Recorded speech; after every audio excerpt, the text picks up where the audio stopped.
Tikman na natin mga kapaparts ang ginataang tilapia ni Commander. Sabaw muna.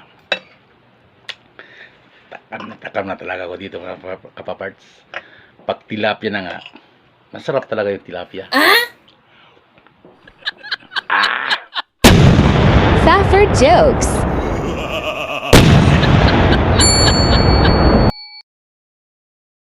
Preskong presko. Kahapon pagbili nito ay gumagalaw-galaw pa mga kapaparts. So ito igagata to ngayon.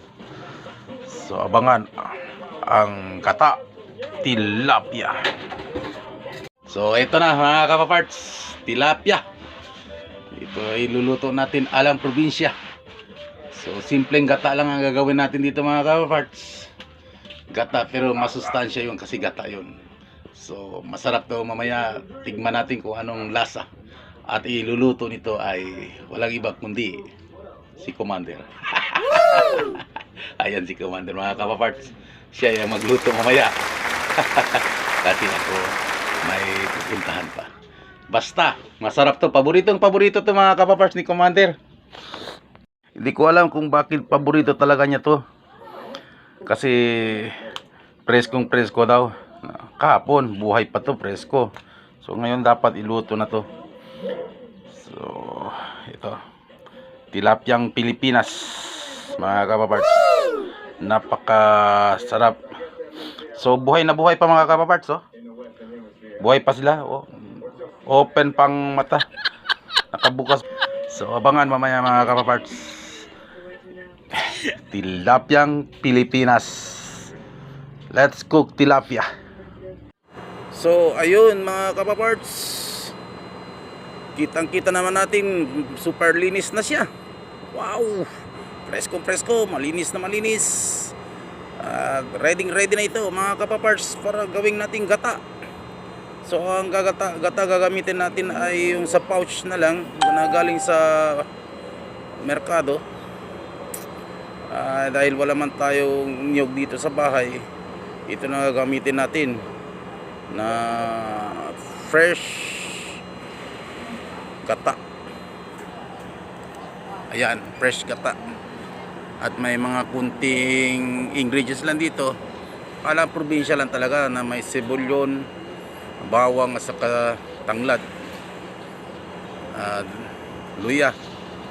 Yun lang talaga mga kapaparts ang gagamitin natin para iluto. So ayan, ready na, nasa kalan na mga kapaparts.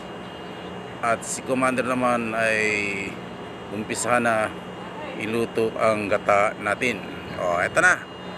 Ayan, may umpisa na kumulo yung gata mga kapaparts. Ano kayang lasa nito? Si Commander na bahala nito mga kapaparts.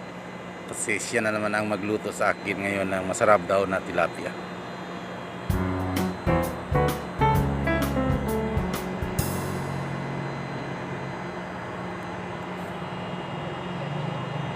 Ayan mga kapaparts, luto na raw. Tignan natin ngayon at titingnan natin kung ano talagang forma ng luto ni Commander. So paborito niya to. So ito na. Tanan. So mukhang masarap. Tikman natin mga kapaparts. Masarap siguro to. So kuha na plato.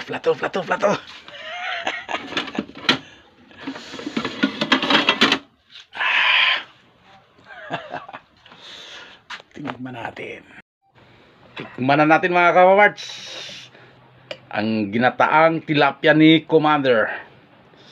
Sabaw muna. Takam na talaga ako dito mga kapaparts. Pag tilapia na nga, masarap talaga yung tilapia.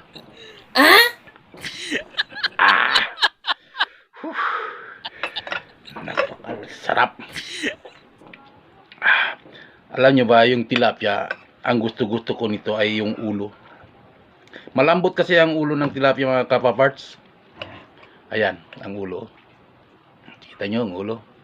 Malambot to.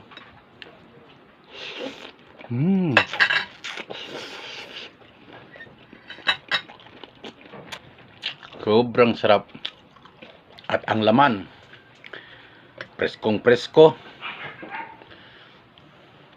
Ang laman.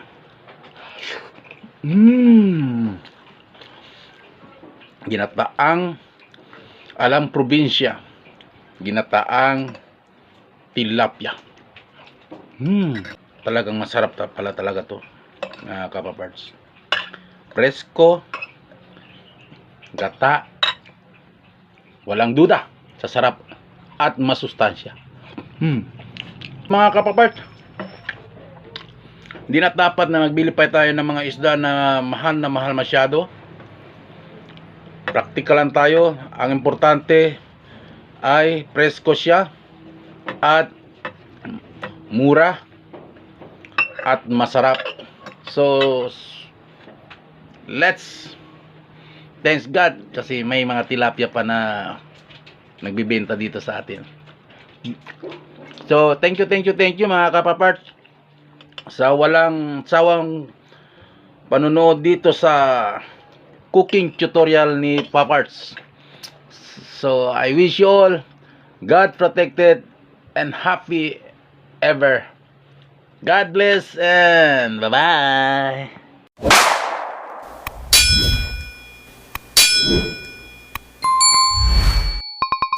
Safford Jokes.